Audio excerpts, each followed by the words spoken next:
Le Bernardin was one of New York's most prestigious restaurants, Michelin 3-starred, world famous, and I was the owner. But to see how my staff treated customers. I went as an ordinary customer. I wore old clothes, didn't come with an expensive car, didn't look rich. The result was shocking. They treated customers who didn't look wealthy terribly. That night I fired them all. My name is Gabriel Rousseau.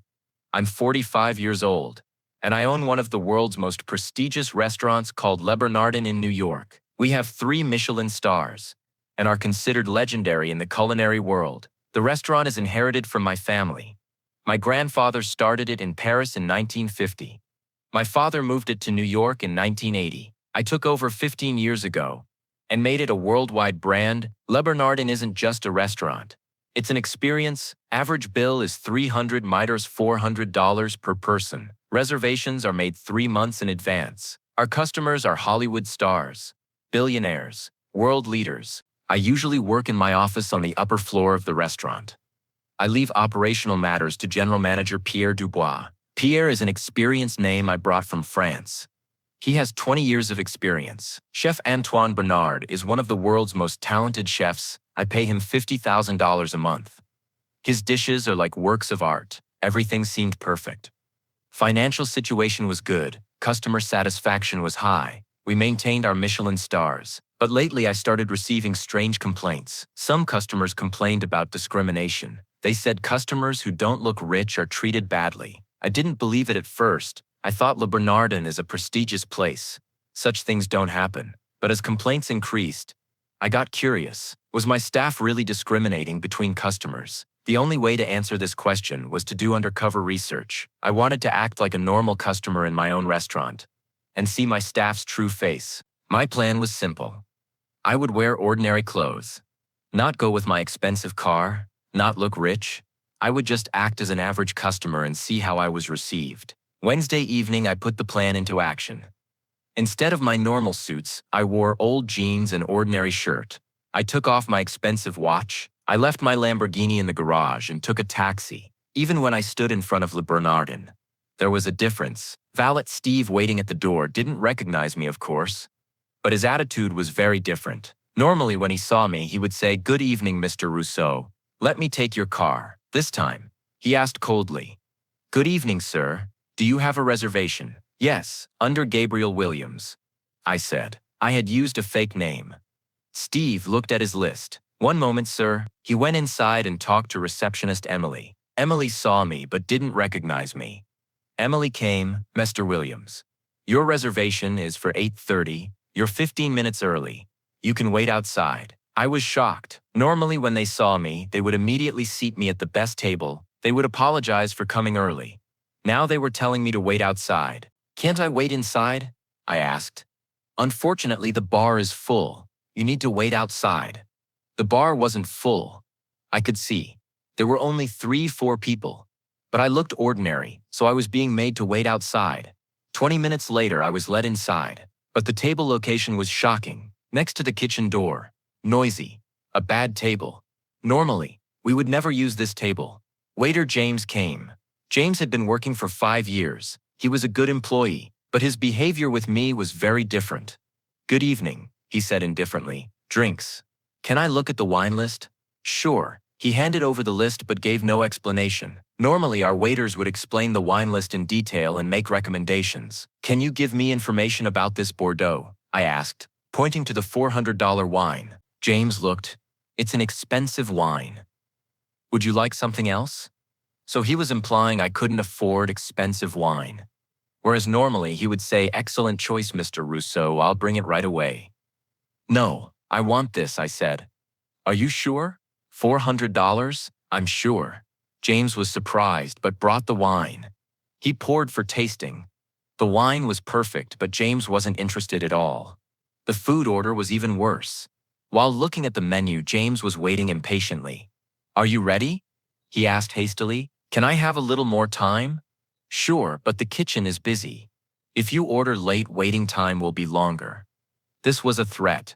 He was saying, "Order quickly or you'll wait." I chose the most expensive menu, $180 chef's special. James was surprised. "Are you sure? This dish is very expensive." "I'm sure. James took the order but was still looking skeptically. The coordination with the kitchen was even more shocking. When the order went to Chef Antoine, Antoine asked James, "Who is this guy?" I could hear his voice. "I don't know, just ordinary. But he ordered expensive things. Can he pay? I doubt it.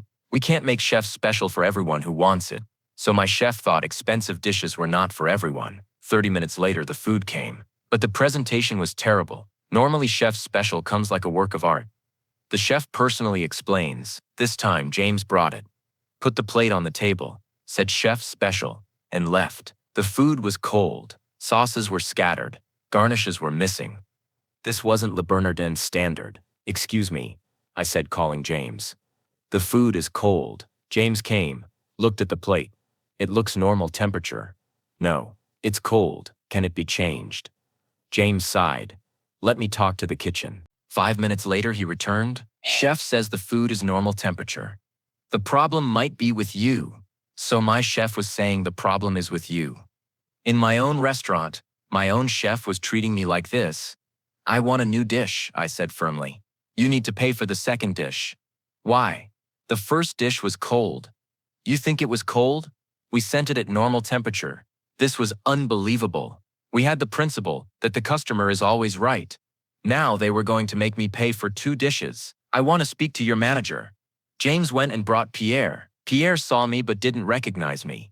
His behavior was very cold. "What's the problem, sir?" he asked. "The food came cold. I want to change it, but your waiter wants second payment." Pierre looked at the food. "The food looks normal. Maybe your expectations are high. My expectations are high. This is a luxury restaurant. It might not be suitable for everyone." So he was saying it's not your level. In my own restaurant, my own manager was treating me like this. "How will we solve this situation?" I asked. "If the food is to be changed, you must pay. These are our rules." "Your rules? Who made these rules?" "Restaurant management." So I had made these rules myself. But there was no such rule. At that moment, another table caught attention. A rich-looking couple had sat down. Expensive clothes, diamond jewelry, luxury watches. James ran to them. "Good evening. Welcome to Le Bernardin. I'm James. I'll be taking care of you tonight. May I explain our wine recommendations?" The same James who treated me indifferently was giving them royal treatment. Pierre also went to their table. "Is everything all right? Do you have any special requests?" The same Pierre who said "not your level" to me was serving them. Chef Antoine even came out of the kitchen and explained the dishes to them. "I prepared a special menu for you tonight." The same chef who sent me cold food was preparing special menu for them. The difference was very clear. Royal treatment for rich appearance, dog treatment for ordinary appearance. I couldn't watch this discrimination anymore. I asked for the bill. James brought the bill, $680. Normal price, but James specifically mentioned that tip is not included. "Is tip mandatory?" I asked. "Not mandatory, but standard 20%. How was the service?" "It was perfect." Perfect. Cold food, rude behavior, discrimination.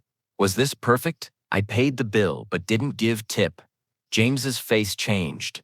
"No tip. Service wasn't perfect. This is a luxury restaurant. Not giving tip is shameful. Giving tip for bad service is also shameful." Pierre came. "Is there a problem? Your customer isn't giving tip." Pierre looked at me. "Sir, this place has standards. If you don't find it appropriate, you can prefer other places." So he was kicking me out. Kicking me out of my own restaurant. "I understand," I said calmly. I stood up, took out my wallet. I took out my business card from inside. I gave the card to Pierre. Pierre looked at the card. His eyes widened. Mr. Rousseau." "Yes, Pierre. I'm Gabriel Rousseau, the owner of this restaurant." Pierre's face went white. James also saw the card. Was shocked. "Mr. Rousseau, I didn't recognize you." "It's normal that you didn't recognize me, Pierre.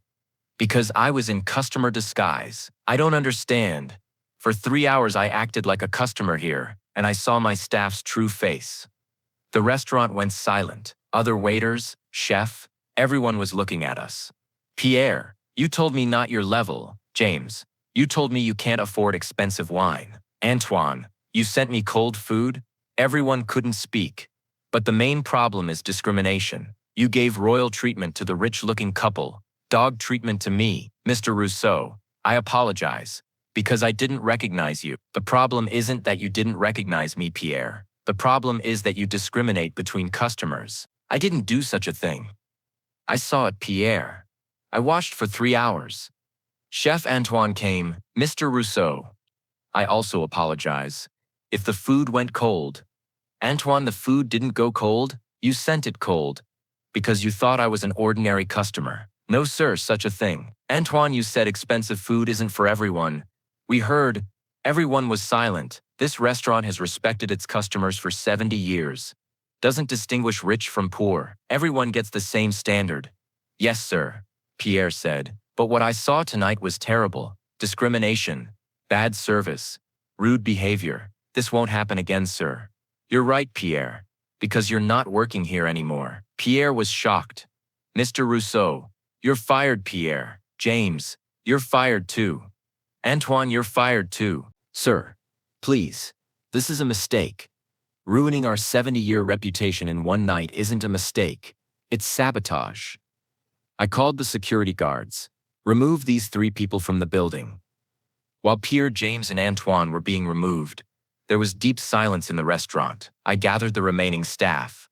Friends, we learned an important lesson tonight. We don't distinguish customers. Everyone gets the same respect. Yes, chef, they said. From tomorrow, new order. Customer satisfaction is more important than everything. That night, we closed the restaurant. The next day, new staff recruitment began. 1 week later, Ledger Bernardin reopened. This time with our real values. No discrimination. Everyone equal. Perfect service. 6 months later, Michelin inspection came. Result: we maintained our 3 stars. Even our service quality score increased. When I went undercover as a customer in my own restaurant, I saw that my staff was discriminating. That night, I fired them all. Sometimes the biggest lessons are learned by seeing your own business from the outside. Ledger Bernardin now truly provides the same quality service for everyone because every customer, is our king.